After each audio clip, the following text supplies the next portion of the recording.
This is Cheryl Manley from Sharing Love of Paper. I'm so glad you could join me today. Today I'll be making two standalone scrapbook pages using the Made with Sweetness cutting dies and homemade sweetness papers.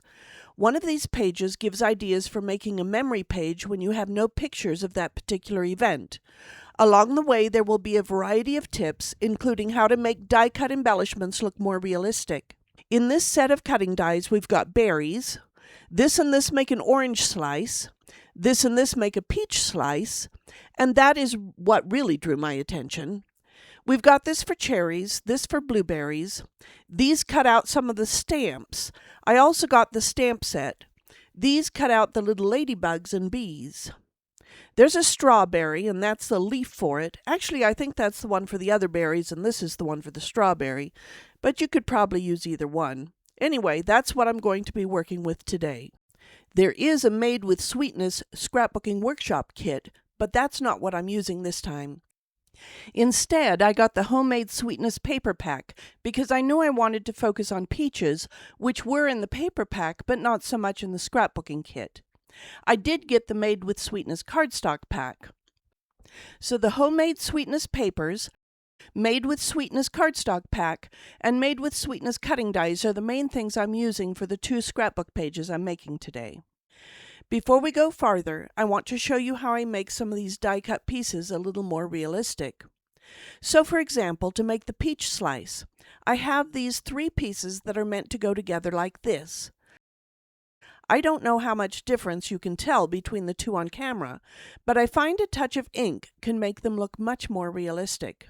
For the peach slice, I cut the main piece from peach pie cardstock and the other two pieces from pumpkin pie cardstock. Then I used peach pie ink to lightly shade the peach slice a bit. Sometimes I add it to the outside peel piece, but I don't think it makes much difference there. Then I used real red ink to add a touch of color to this piece, because in my experience, peaches often have a bit of red where they're attached to the pit. You can see how much more realistic that looks than what I had before. In fact, it probably looks a little more realistic than this one that also had a bit of ink on it. When you do this type of ink technique, each one will turn out a little different, which is great because most real peach slices don't look identical.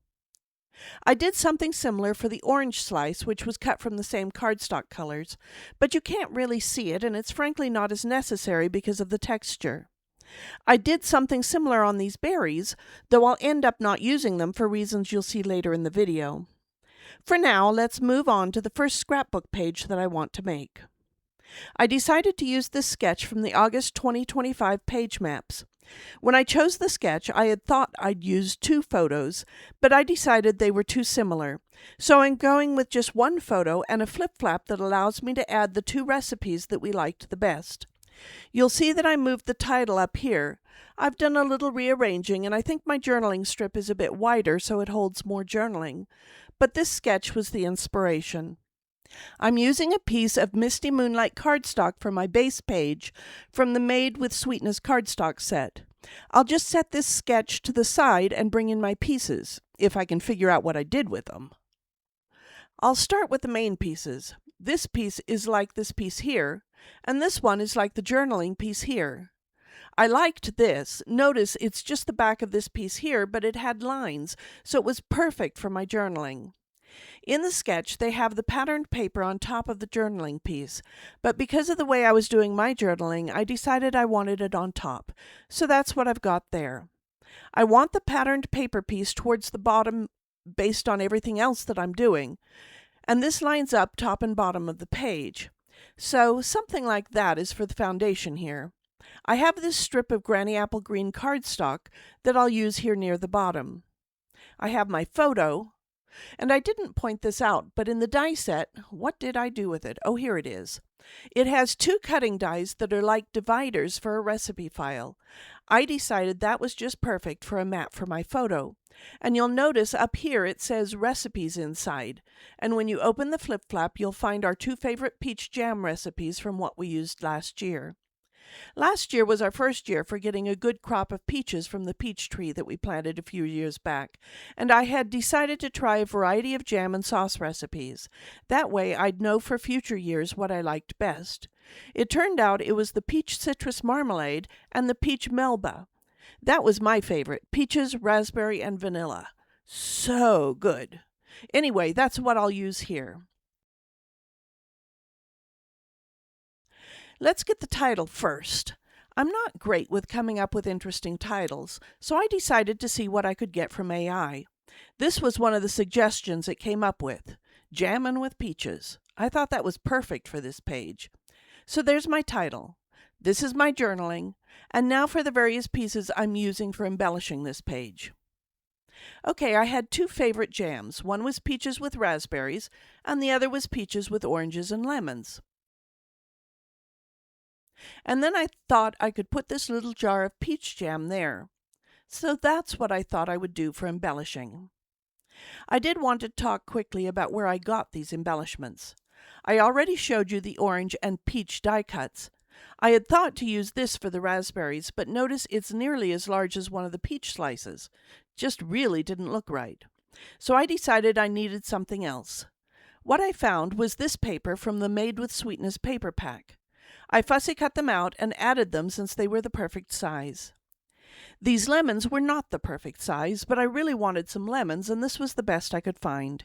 I decided if I kind of hid them a little bit, they might look like more was hidden than really was, so they would appear to be more the correct size. I fussy cut them from the Mediterranean Blooms Designer Series paper set that has since been discontinued. This is more or less what I want to do for this page, but I'm trying to decide if I should ink the edges of this strip that has my journaling on it. I've been going back and forth about it, but I think I'll go ahead and ink that with Granny Apple Green ink, since I've used that color cardstock for my title and matting. Let me get the right sponge for my applicator and grab my ink pad. Oh, of course, that means I need to pull this out of here. Let me just dump these pieces on top of the title piece so I can slide this piece out. I just want to highlight the edge of this a little bit. So I'll just ink the edges of this real quick. I say real quick, but it will take a bit of time, so I'll speed it up on the video. I think adding the ink will help it stand out from the background a bit better. With all these little indentations, it takes a little more time to get it inked well. Oh, and I should probably talk about how I got this edge. It's the same one I used on that green strip near the bottom of the page. The original sketch had a large scallop, and I didn't have anything that would do that very well. But I had this old Fisker's rotary cutter. Honestly, it's not something I'd purchase today. My Stampin' Up! Cutter is much more useful, much more accurate, much better. But I did have this fancy edge with that old cutter, and I decided it would work well for the edges of this piece. So that's where that came from.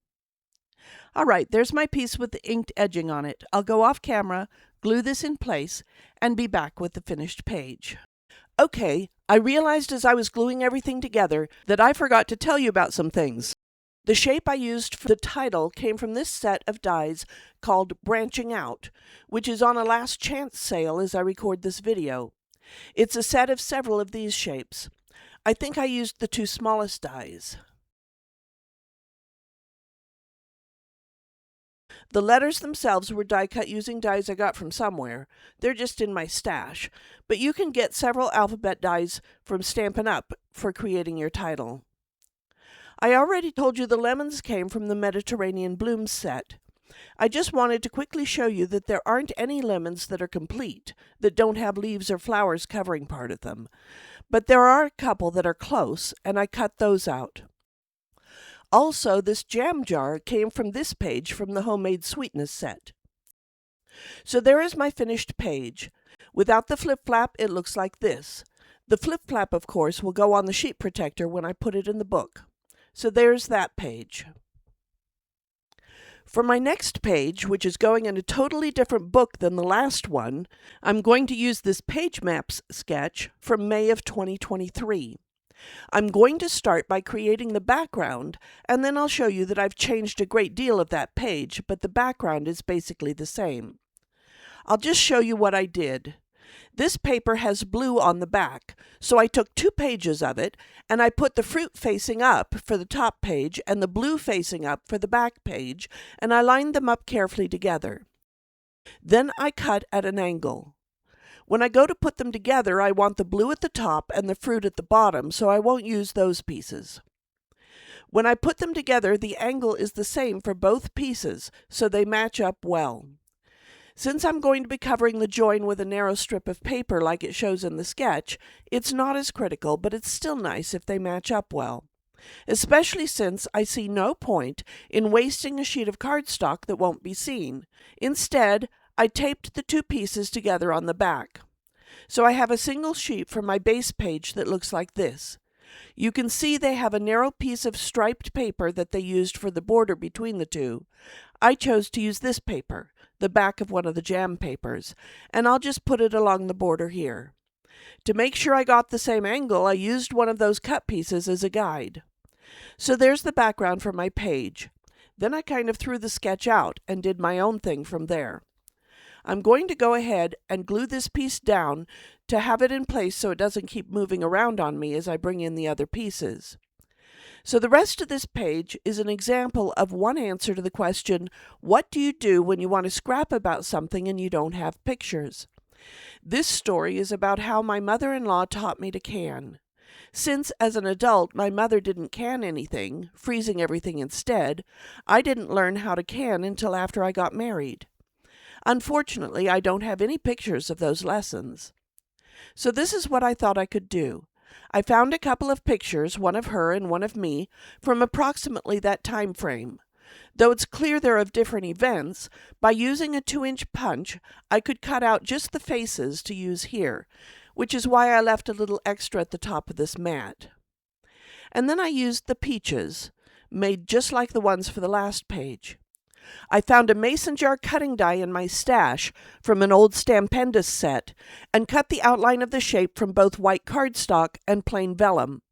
I used the cardstock for the base, then added the peaches, then the vellum piece on top to create the look of a clear jar. Finally, at the very top, I die cut a little piece from gold foil and drew in lines on it using a Sharpie so the ink wouldn't rub off the shiny paper. Canning peaches was one of the 2 things we canned when she taught me. We canned peaches and we canned cherries. In that same Made with Sweetness set, there were dies to create cherries. So I've got some of the peach slices and some of the cherries.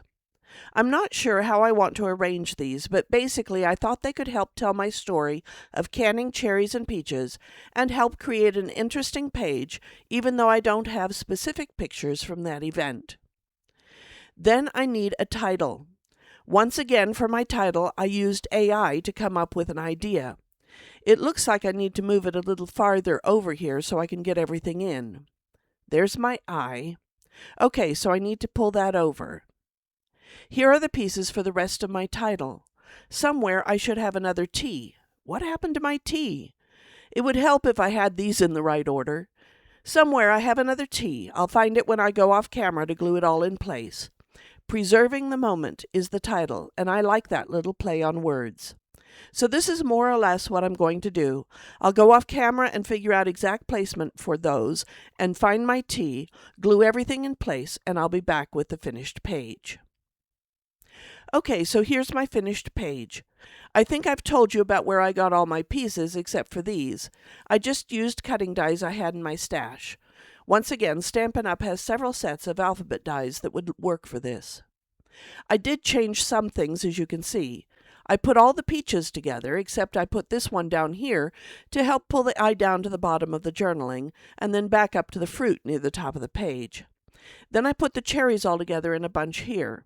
So that's my page, an example of how you can make a page about something when you don't have a picture.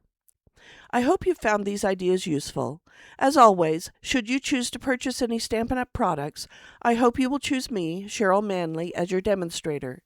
It won't cost you any extra, and I'll get a small commission to help support my channel.